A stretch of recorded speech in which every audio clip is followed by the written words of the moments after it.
Assalamualaikum warahmatullahi wabarakatuh. Saya Adinda Aulia Dewi dari Universitas Muhammadiyah, Profesor Dr. Hamka. Ingin membuat video mengenai bagaimana sih cara memasak atau membuat makanan yang ditujukan kepada pasien atau seseorang yang mengalami obesitas. Nah, di sini sebelum memasak saya akan menjelaskan sedikit mengenai mengenai apa itu obesitas. Nah, obesitas sendiri itu merupakan suatu masalah terjadinya penimbunan lemak di dalam tubuh yang disebabkan karena asupan makan yang berlebihan masuk ke dalam tubuh. Nah, tetapi tidak dikeluarkan lagi melalui aktivitas fisik. Nah, seperti yang kita ketahui, aktivitas fisik itu kan berfungsi untuk mengeluarkan energi juga yang ada di dalam tubuh. Nah, orang yang tidak melakukan aktivitas fisik, tidak rajin melakukan aktivitas fisik, itu beresiko lebih tinggi mengalami obesitas. Nah, bagaimana sih tanda-tanda orang yang mengalami obesitas dengan orang yang normal? Nah, kita bisa lihat orang yang normal itu biasanya bentuk tubuhnya ya biasa saja, ideal gitu. Sedangkan orang yang obesitas itu tubuhnya tampak lebih gemuk. Nah, dan juga jika dihitung BMI-nya, nah itu hasilnya itu lebih dari 27 meter per kilogram persegi gitu. Lalu bagaimana sih cara mencegah terjadinya cara mencegah atau cara menurunkan obesitas gitu. Nah, caranya ini yang pertama bisa melakukan aktivitas fisik, yang kedua perhatikan asupan makan. Nah, asupan makannya ini untuk orang obesitas itu prinsipnya itu harus rendah energi dan tinggi protein. Dan tinggi serat. Nah, asupan rendah energi ini karena kan di dalam tubuh sudah terlalu banyak energi yang tertimbun, sehingga tidak kalau bisa tidak ditambah terlalu banyak lagi dari asupan makannya, makanya asupan energinya sedikit saja. Lalu asupan tinggi serat. Nah, serat ini bertujuan untuk memperlancar pencernaan sehingga mudah diolah dan mudah dikeluarkan juga. Makanya serat juga tinggi dibutuhkan oleh orang yang mengalami obesitas dalam porsi yang tinggi atau dalam kadar yang tinggi begitu. Jadi langsung aja simak video ini ya, mengenai bagaimana cara memasak menu makanan untuk obesitas. Pertama, siapkan semua bahan. Ya, untuk bahan-bahannya sendiri itu ada 1 buah apel, 5 gram minyak goreng, 20 gram mayones, 27,5 gram telur, bumbunya itu ada lada, ada saus tiram, ada garam secukupnya, dan bawang putih yang sudah diiris. Lalu ada 100 gram kangkung, 35 gram udang, 190 gram melon, 50 gram tepung terigu, dan 70 gram roti tawar. Di sini pertama akan membuat tumis kangkung. Yang pertama ini panaskan minyak terlebih dahulu. Lalu masukkan bawang putih terlebih dahulu. Lalu tambahkan lada secukupnya.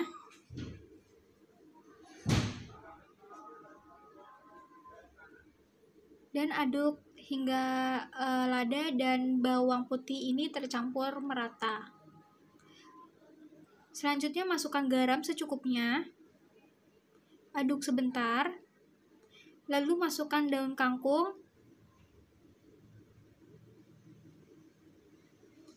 Lalu aduk hingga semuanya ini sedikit layu. Jika daun kangkung sudah layu seperti ini, lalu tambahkan saus tiram secukupnya. Aduk kembali hingga semuanya tercampur merata dan matang. Jika kangkungnya sudah matang, lalu angkat dan taruh di piring ataupun mangkuk.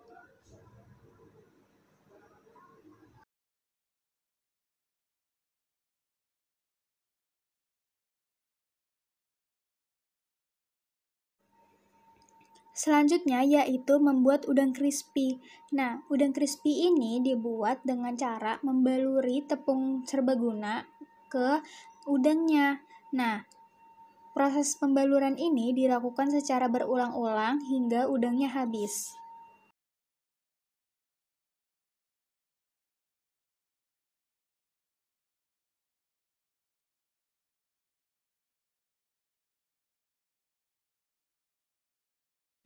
Jika semua udang sudah terbaluri oleh tepung serbaguna, lalu panaskan minyak.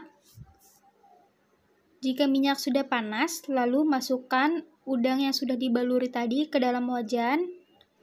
Lalu tunggu hingga udangnya kering.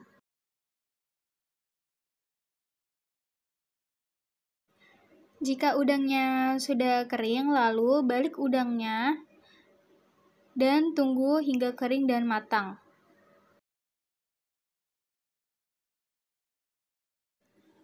Jika udang sudah matang seperti ini, lalu angkat dan tiriskan. Tanda-tanda udang yang sudah matang itu berwarna golden dan bertekstur crispy.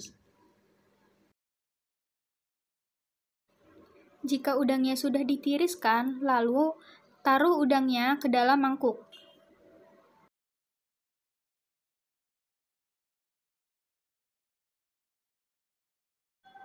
Selanjutnya yaitu membuat telur dadar. Nah, telur dadarnya ini dibuat dengan menggunakan alat teflon. Lalu ratakan telur dadarnya ini ke seluruh teflon.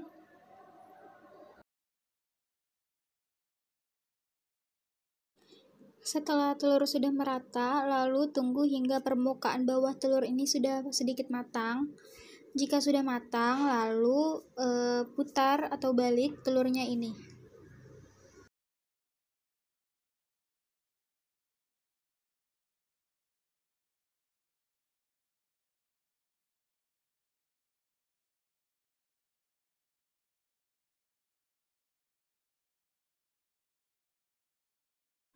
Jika telur sudah matang, lalu angkat dan taruh di atas roti. Lalu tambahkan mayonaise ke atas telur dan ratakan. Selanjutnya saya akan membuat jus melon. Yang pertama ini masukkan melon ke dalam blender, lalu tambahkan air secukupnya. Setelah itu blender melon hingga semua ini tercampur merata.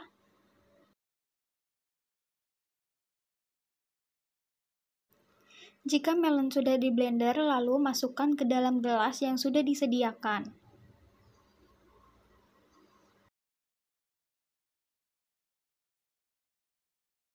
Ya, tadi udah lihat ya video bagaimana sih proses memasaknya. Sebenarnya cara memasaknya ini sama, yang membedakannya ini hanya porsinya saja dan kalorinya. Begitu. Nah, sekarang di sini saya akan menunjukkan makanan apa saja yang tadi saya masak. Yang pertama ini ada nasi sebanyak 100 gram. Lalu ada udang crispy. Lalu juga ada tumis kangkung. Nah, minumnya ini ada jus melon. Sebenarnya minumnya ini harusnya jus jambu, cuma saya ganti jus melon karena jambunya sendiri ini susah banget dicari di sini. Tapi kalorinya sama. Lalu untuk menu makanan selingannya ini ada buah apel, lalu juga ada ini roti sandwich. Nah, rotinya ini isinya ini ada telur dadar dan mayonnaise tuh. Nah, untuk total kalorinya sendiri di menu utama ini sudah memenuhi sebanyak 20% dari total kebutuhan dalam per hari. Nah, dengan total energi sebesar 1695 kalori, proteinnya 38,2 gram, lemaknya 110,85, karbohidratnya 143,6 gram. Nah, lalu untuk menu makanan selingannya sendiri, ini sudah memenuhi kebutuhan dalam perharinya ini sebanyak 15%. Dengan total energi sebesar 243 kalori, proteinnya 9 gram, lemaknya 5 gram, karbohidratnya itu 40 gram. Nah, alasan saya memilih menu makanan ini karena ya memang ini sudah diatur udah diatur kalorinya, mana ini yang baik untuk diet obesitas, mana yang tidak. Apalagi di sini udah ada sayur ya, sayur ini sangat baik untuk diet obesitas karena mengandung serat gitu. Dan buah juga, buah jus ini juga sangat bagus untuk menu makanan obesitas, untuk pasien obesitas. Nah, di sini sudah dihitung porsinya, tidak berlebihan ataupun kurang dari kebutuhannya, sesuai dengan yang Allah perintahkan dalam surat Al-A'raf ayat 31, yang artinya, hai anak Adam, pakailah pakaianmu yang indah saat masuk masjid, makan dan minumlah, tetapi jangan berlebih-lebihan. Nah, makanya di sini sudah dihitung porsinya berapa, kebutuhan kalorinya berapa, sesuai dengan kebutuhan pasien. Nah, lalu juga ada yang Allah perintahkan agar kita ini makan makanan yang baik dan halal, sesuai dengan firman Allah dalam surat Al-Baqarah ayat 198, yang artinya, wahai manusia, makanlah dari makanan yang halal dan baik yang terdapat di bumi. Makanya di sini makanannya tidak ada yang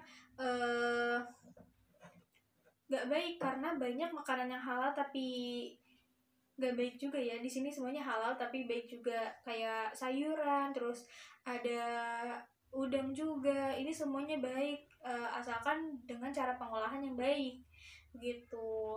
Sekian dari saya, kurang lebihnya mohon maaf. Wassalamualaikum warahmatullahi wabarakatuh.